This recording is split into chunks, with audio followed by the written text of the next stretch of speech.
This portion of the CU podcast is brought to you by The Perfect Gene. So the cold is officially here, and guess what? I'm living in The Perfect Gene. These bad boys are super stretchy, soft, and totally trick people into thinking I've got my life together. Am I telling you this because I actually love them? Who cares? I can honestly say, though, that these jeans are freaking awesome. 400,000. That's how many men have rescued their huevos from stiff, unforgiving jeans, all thanks to the Perfect Gene. These jeans have enough stretch to accommodate Thanksgiving dinner and are comfy enough to wear all day watching football on Sunday. Plus, even though they feel like sweatpants, they look good enough to be your go-to pants for date night. Perfect Gene has the perfect fit for everyone, and we mean everyone. They've got 6 different fits, waists running from 26 to 50, and lengths from 26 to 38. So if you're a short king or actually 6'5", if you love a looser fit or are still in your skinny jean era, and if you've been bulking up or cutting down, well, the Perfect Gene has the perfect option for you. I love these jeans. I've talked to Pat about it before, and I know I've told you all before, I really was skeptical of a stretchy jean, and frankly, they're the only jeans I currently wear. I'm wearing them right now while we record the podcast. I wore them when I went to the supermarket. The past weekend I went to the movies. I wore them there. They're your go-to jean for everything. It's finally time to stop crushing your balls in uncomfortable jeans by going to theperfectjean.nyc. Our listeners get 15% off your first order plus free shipping, free returns, and free exchanges when you use code CUPodcast15 at checkout. That's 15% off for new customers at theperfectjean.nyc with promo code CUPodcast15. After you purchase, they'll ask you where you heard about them. Please support the CU Podcast and tell them we sent you. F your khakis and get the Perfect Gene. And now we get to the meat of the CU Podcast. And just like in life on the CU Podcast, there are some things in life that will always come to pass. Death, taxes, and potentially scammy game console projects. It really has been for us. When one door closes, another opens. But I thought we're into year 11 of the CU Podcast. I thought that in 2024 we get to a point where, wow, no one could try this anymore, and also, wow, no one would be dumb enough to fall for these things anymore. And humanity has a way of just never constantly surprising you, but not surprising. Looking at it from a cynical part. Okay, let's talk about the Super Sega FPGA system. We talked about this in the podcast. I want to say it was 8-9 months ago because there was 2 simultaneous Super or Sega FPGA projects that were being pushed at the same time. I believe one was in Spain and one was in Brazil. This is the one I believe in Spain, because the person running it is Spanish. It's Super Sega. I'm looking at the press release, supersega.com, and Spanish team of guys born in the 70s and 80s whose goal it is to release an all-in-one Sega consoles in the form of a new retro FPGA ASIC console is expected to be fundraising this year, 2024. And they show what we talked about at the time was this very elongated, like giant size console. It's like an extra long Master System. Yes, and it has a Mega Drive slot. This is just a drawn picture. This isn't even like a 3D real image. It's like, it's drawn. Maybe it was catted up in 3D, but SG 3000 and 1000 slot, Master System slot, Genesis slot, and then a CD drive for Saturn and Dreamcast. So in theory, this would play every Sega console from the SG 1000 up to the Dreamcast. It would do everything off of FPGA. And so that's what it was advertised as, right? Yep. So in the past, I want to say 6 to 8 weeks, this has sort of taken on a life of its own, this project. And it's kind of hard to follow, but we're going to try to give you the highlights here. So, I want to get people pumped up about this before we get into it, in saying that it's some of the craziest shit of the Amico combined with some of the craziest shit of the retro VGS, and it's really a new thing we're dealing with here. So we've got some Chameleon and some Amico stuff. Oh yeah, I went too far back. Chameleon. Right, it's Chameleon-esque. So this channel. Chameleon-co. This channel has had a lot of different presentations of things. One of the first ones I'm going to comment on is that there's a board in this video. This video is from what's the date on this? And unfortunately, not unfortunately, but you have to translate the transcripts because obviously they are in Spanish. so it's hard to follow the videos unless you got someone to translate it with machine language. But the video this came out shows the individual, Alejandro Martin, walking up to an LED TV. There's a board in the front, a ROM board, and it has like a fan on it. Goes to the back of the TV, hits a button. The back of the TV, which I think is interesting because the console's not in the back of the TV, right? So I have that, right? The little board's in the front underneath. And then takes out an SG-1000 cartridge, shows the controller first going through the Super Sega menu. There's a GUI, there's a menu on the TV. So he has a control. And by the way, this video was shot terribly, by the way, in some living room, and there's just a tripod. No one's helping this individual. I see his ass in the shot first thing walking. Oh, by the way, he starts the video in a white looking either lab coat sort of thing. It's like a lab coat, but it looks like a tux coat when I look at it. I don't know. And it's also kind of a chef's coat. I really don't know what kind of coat it is. And they're holding the board and explaining it. But the one thing to note in this video that's really sketch is that they put the cartridge in. They showed the SG-1000 cartridge. They put it in the slot. Of course, you can't. His body is sort of like obscuring what's actually happening there with it. He's covering it up. But so he puts the cartridge in at like 3 minutes into this video. Takes it out. He blows on the cart. That's cute to show that, hey, this cartridge really functioning. Then he scoots back, right? Shows he's hitting a button on the menu, and then there's a cut in the video, and the game starts. The slam carts are extremely obvious in this video, and someone, Electron Ash Evans 81 on Twitter, points out that this individual blow every cart. They blow in it to show that hey, the cart's not working, which is to add to authenticity of it. But when you do it for every cart, especially on a system that should have clean connectors, and if you were a smart person, you would clean the cartridges first, is really just a pathetic attempt at showing authenticity that falls apart under scrutiny. So the first cut was at 3:15, and no one even pointed that out. I watched it myself and saw the cut. Since I video edit for a living, and do this, I know when cuts happen. Some are subtle. Ash mentions it. I mean, I've seen people on here mention it. I just don't know.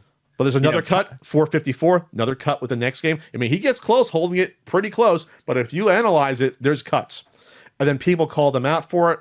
So what do? They release another video saying, well, we're going to do one without showing any cuts. And that was that the next video? There's so many cuts here. It was October 24th, the next video, Ian, that comes out. And it's another weird video with a handheld, maybe like an iPhone or an Android phone. It shows the board, the quote-unquote FPGA board. There's a cartridge slot. It shows the fan spinning. It shows where it's plugged in. It shows a compact flash card with 32 gig. I don't know why you would necessarily need that. I guess to put the OS on. But the point is this. I talked to a leading FPGA expert. I will say that. I just mentioned real quick that I think upon anyone looking at it, they're going to go, that does not look like any circuit board I've ever seen before. They may not know why, but I feel like people are going to have questions about it just looking at it. It looks way too clean and way too unbusy. There's not enough traces in it. There's not enough things like, I guess, capacitors, things like that. It just doesn't look like, when you see a regular like computer or ROM board, there's traces running everywhere. Energy has to move everywhere, information. This is like someone just like didn't know how to design a board that looked more realistic and just said, oh, I'm going to put some chips on here and some slots, and that's what it looks like to me. But I did talk to a leading FPGA expert who did give me a crash course on what these boards should look like, and then pointed out, there's not enough traces running here and here. This thing doesn't look as getting power. This doesn't look like this is getting power. This is doing this. This looks weird. The backside should have all these capacitors and different things on it for different layering out of the board. So when you talk to someone that knows about this stuff, immediately they would know. But to Ian's point, even more of a lay person, they know, this doesn't look entirely right compared to my knowledge looking at other computer boards and other things of that nature. Yeah, it just doesn't pass the smell test. And the video is so bad because it's like a handheld running here and there, putting an afterburner into the cartridge slot, but then there's no steady video of what's happening here. Right. And then it cuts back up like he's moving the camera up to the menu. So the point is this. If there's trickeration happening, this is the type of video you can easily pull it off. because you're getting fooled by the movements and everything. You don't see what the proper environment is. You can't see if there's anything like behind the TV or underneath a computer actually running the environment. Or a different person in the background manipulating stuff in buttons that makes the screen change while someone's looking down at the circuit board. The point is this. This person running this project, Mr. Martin, is not instilling confidence in me personally or Ian or a lot of people looking at this, that this is a real project with that's actually going to be produced as an FPGA Sega system that you can own, because this person wants to get your money for this. Surprise, surprise. Right. This isn't a hobbyist saying, I'm just going to do this for the fun of it. There's a goal of getting pre-orders for this quote unquote FPGA Super Sega console. And that's what is so alarming about this, is that in this day and age, people can still entertain something that looks so weird and so like non-professional that could possibly be a professional project. Well, on the surface, even if this was a real project, Ian, that people competently are behind, the low rent production values of the video instills zero confidence in me as a potential consumer. Yeah, this is, I mean, I don't, there are so many rubes in the world today, but yeah, I don't know why anyone would feel instilled with confidence in a product where the videos are shot this way. This reminds me, again, going back to the Coleco Chameleon, when we got that video, that weird video of the engineer in the dress shirt with all the shit on the table, trying to show us like a dot moving around in a window to, you know, show that the Coleco Chameleon had a board that something was doing. Why would anyone feel confidence in a product like that? Why would they feel confidence in the idea that this product has come out? It's clearly done by hobbyists, and lots of hobbyist projects are great, but this is like, if you've got the money to do something like this, if you've got the money to produce something like this, you would think you'd have the money to, if you had confidence in it yourself as a person who's creating it, why don't you have someone professionally shooting this stuff? Or at least know that I should put a stable camera here and maybe some different angles and just spend a little time editing this together. Now video editing is not for everyone, but if you got this much on the line, you can find someone to video edit for you. Well, right. And the reason why they didn't do it is because by constantly looking down at the board and up at the screen, it was easy to just manipulate whatever the fuck was going on. So this gets better. Make it look like something was happening. So then they did unveil a version that has a 3D printed shell on top of this board. The CD drive has disappeared by this point. There's no mention of like any of the CD systems, so that would mean, you know, Saturn, and, you know, Dreamcast, right? I guess. Well, at least they're keeping things reasonable. Yeah, so that's gone. So they good old Time Extension, run by our pal Damien McFerrin, reached out to the folks and they answered some questions about what's happening with the Super Sega FPGA system, and what's happening with this. And unfortunately, by the time this was run, this article, November 4th, they started to take pre-order money from people, and some people were I don't want to victim blame, but where some people were gullible is a nice term, were gullible enough to send any money this person's way, with knowing that potentially this could never come out, or this could be a scam, one or the other. So they were charging just, you know, a few euros to get your pre-order slot, which doesn't make any sense. Why would you put only a few? But then they were charged, allegedly, they were charged from the €3, 420 euros. Folks were charged after they put down their money, I guess, through the website, because it's not a Kickstarter, it's not an Indiegogo. So I don't know how that works. I don't know what the payment method was. For that, that's $445, by the way, 420 euros. The dollar is worth a little less than the euro right now. So I would just say this: it's really bad that everyone's money was taken. Really bad, obviously. But I wouldn't give someone a penny for off of videos that look this bad. and off of someone that has no track record for creating a horror like this. Not a dime. And hopefully, obviously, people get their money back on this. I don't have any updates to that. There's a really weird presentation video that was originally done, I believe, in Spanish with a blonde model or friend, and then they like basically AI'd English over her. Did you see that? Where it doesn't match the language? It's bizarre. It's absolutely bizarre. Advertising the console, there's like you see the board flipping around, almost like someone had on a string in here. And they show a bunch of like Genesis games in the background, and it's advertising a console that we don't know is real or not. We don't know whether or not it's being worked on legitimately or not. And here's some of the questions from the article.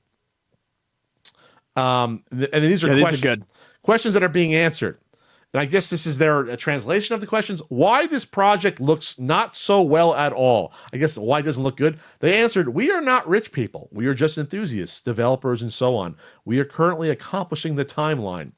Why can you not deliver some Super Sega prototype to someone? Because someone had asked, hey, would you ship a prototype console to someone to look at? We only have 2 boards, which cost us 15,000 euros per not finished board. I guess per finished board. If we send some unit, it may be damaged, loosened, etc., and also can be taken by other company like, say, Analog, etc., and then they can reverse and copy the cores and design. Okay. Also, I just want to point out, he does mean not finished board, because he goes down to say that the board is not finished at all. Okay.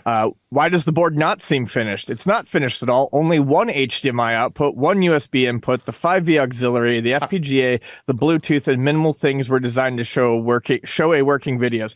We do not have enough money to finish, as of today, a full board with all the traces. Then how is it running is my question. But then he goes on to say, but the 3 to 4 layer board is working. People cannot say that functional traces are missing because they cannot see the intermediate layers. It's not how it works. That's bullshit. From talking to the FPGA expert, that's absolutely bullshit. Yes. That is the one thing the expert did tell me, is that they are using the actual proper FPGA core.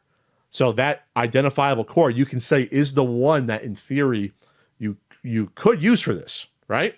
The problem is it's not hooked up to anything because there's no like traces for it to even provide power and things like that. So they were smart enough to know that we can trick some people by putting the core that you can use for this. They weren't knowledgeable enough, Ian, to develop a board that looked more realistic for the rest of it. Right. They can get 1/4% of the way there, but not the whole thing. I just think it's laughable that their excuse for not being able to ship one out was that Analog would get a hold of one and then like backwards engineer it, which is fucking hysterical. Yes, Analog is dying for some fucking fly-by-night cores when they already have they already have cores for Master System. They already have and cores. Genesis, and SG-1000 and 3000. Yes. And they know how to produce real hardware that's commercial ready because they've done it several times now. Cores on hardware that is well reviewed and out there and functioning and working. No one wants to steal your fucking shit cores, buddy. So these are all you want to say orange flags, red flags, whatever, burning red flags. Why those crappy videos? Not enough resources. But you had resources for 15K euro boards. Yeah, there's more. Let's talk more about this, but the next video then is at this point, Ian, I thought either we're living in a simulation or I'm being trolled personally, or we are on the podcast, or this is a parody of these. Are we talking about the Lambo? Ian gets right to it. So the next video, Mr. Martin. I mean, it's the first chunk of the video. It's clearly what they wanted us to see. It's titled This is from, what's the date on this one? November 2nd. So this is about a week after the other videos that are like, do not instill confidence, a week or two after. Real Super Sega review. No cuts showing bugs. The first thing you see is Mr. Martin. You see a gate opening at this, I guess, apartment complex, and he rolls in with an orange Lamborghini. In the rain, he rolls the window down. He then throws something on the side of he throws like something away. He has like a shoebox, a crappy looking shoebox They roll up this Lambo that I don't think they know how to drive that well. I don't know if it's theirs. They rented it. I have no idea why there's no editing, like cutting out these atrocious attempts at 3-point turns. It's like trying to back in. You hope, please don't back that Lambo into that pillar. Please don't do that. And it's like, oh my God, you got within 1.5 feet of that pillar. I'm trying to back in. And then the person eventually, after like 2 minutes, gets out of the car in the rain, shows off in this weird box, opens it, brings out the board, and shows you the FPGA board there. This is like 5 minutes long. And then it has the 3D printed shell around. Oh my God, he's still driving with the door open. I forgot how bad this is. We're already at the 2-minute mark of him just pulling in and trying to park. So remember, no resources, they just said, but here's an orange Lambo. Here's a Lamborghini. Then even if you rented, cost resources. And why are you renting it? First of all, to show that, hey, I'm rich. That means I can run a video game console project. Where have we seen this before? I can't remember where we've seen this play before happen. And this is also part of what makes me feel like this is really just it's like chocolate and peanut butter. The chameleon and the Amico together at last. Well, Mike Kennedy didn't have an expensive car, at least. That he showed off, I believe, in any video. No, but that's what I'm saying. That's where some of the Amico comes in. Here. Gotcha. We got the love of the fancy cars. He's living that fat life, as that asshole said, trying to get out. And oh my God, the shoebox is soaking wet. That's what I mean. Like, if this is like a $20,000 project or whatever, wrapped in duct tape. So it cuts from this Lambo interview to, the shakiest of shaky cams, showing a close up of the console. Like you get sick watching this. Real quick, there's the AC adapter on the floor, and there's the outlet. You don't get a chance for your eyes to know what's happening with this. Extreme close-ups, and like, I'm putting a USB in, and there's no stabilization. There's no tripod being used. It's as disorienting as you can be. Then cut back to the TV, and if I had my druthers, I would say. The computer is plugged in somewhere running this. The HDMI cable is running to somewhere, and it's obfuscated by the horrible video because you can't orientate yourself properly what's happening. And everything, if you notice on the GUI, says slot in, slot in, slot in. Yes. And so that would have been interesting to see if we saw, like, in one shot, the cartridge going in and then that lighting up. Like, that's the whole thing I've said. Yeah. What you need, we said it about Tommy with the Amico. You need a full shot of the room showing things happening in real time with no cuts, with images of connection cables connected to things. Yeah. Otherwise, someone's in the background pressing a button that's advancing a slideshow. Yes. Like, he has the 3 different cartridges already preloaded in the SG-1000, the Master System, and the Genesis one. He then goes to the menu, and one lights up, then the second, then the third. Someone could just be pressing a button to have that just be the menu. That's just the menu already preset, Ian, where it says slot in, slot in, slot in. You need to have one shot. This is like the Retron 5. The Retron 5, you can put in any one of the several different cartridge types, right? Game Boy Advance. Yes. You can put in Super Nintendo, NES.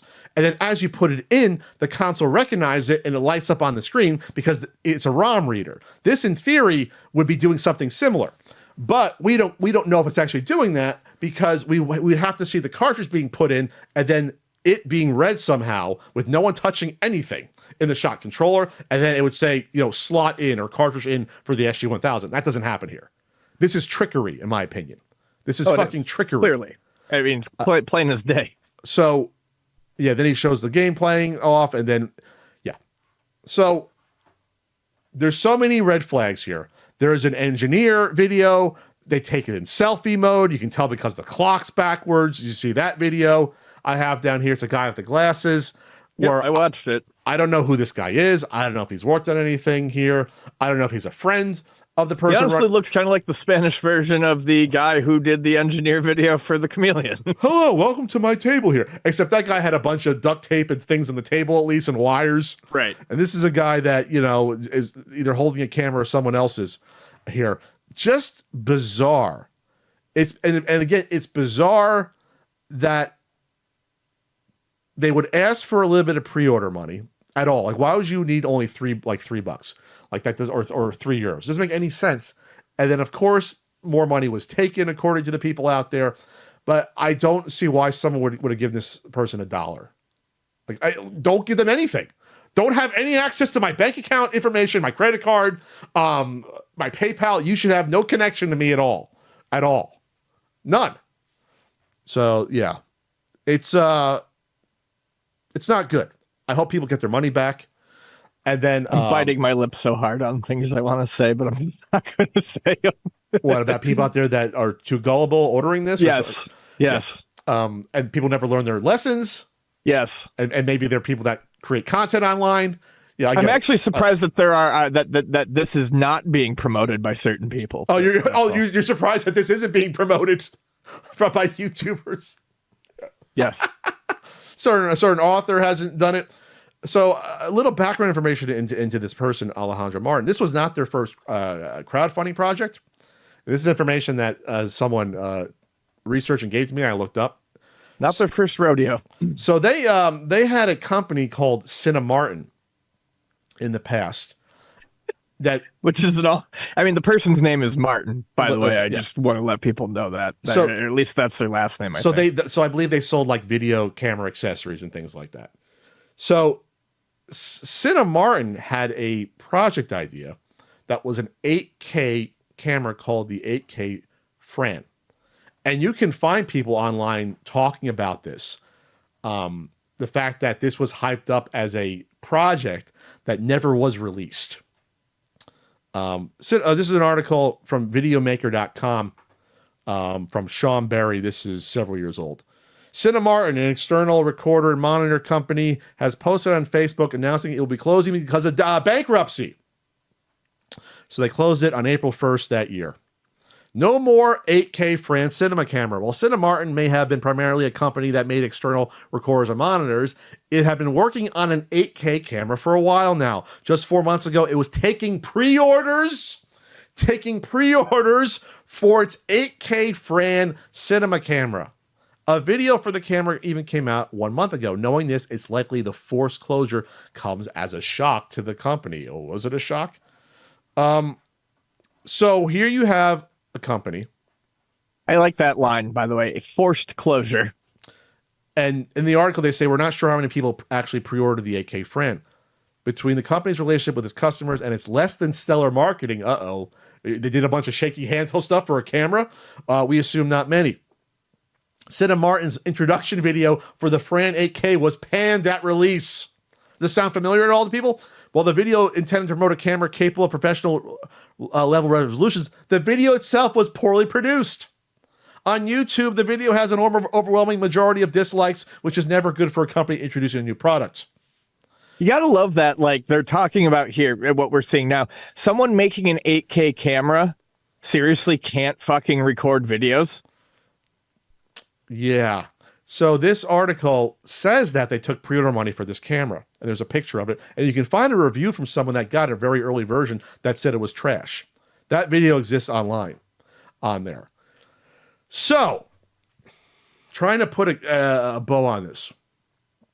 Person comes out in the web that used to run a company that, according to this article, took pre-order money for an 8K camera, which would not be an easy thing to make several years ago. You know, a fly-by-night company or even a regular company making an 8K camera from scratch. And that seems like that'd be tough to do, right? Yes. Tons of money and investment you would need for that. So that company goes bankrupt.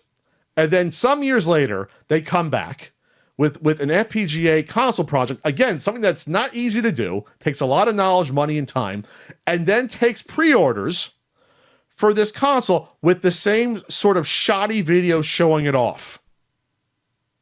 Do I have this right? Mm-hmm. And people gave them money. Mm-hmm. And by the way, what was the company's name, Ian? Cinemartin. Right? Yeah.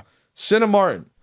In the weird Lamborghini video where he pulls up and almost backs into a fucking column in the parking lot with the Lamborghini, he gets out of the car, like unbuttons his jacket, and the t-shirt the guy is wearing says Cinemark in 2010 to 2017 when they went bankrupt, the company. The guy is wearing a t-shirt of the bankrupt company that he tried to produce a project for that never really existed commercially, that he might have taken pre-orders for, and then was gone. It's genius. And this is now the project that brilliant. People have given pre-order money to that he may have taken the full amount for.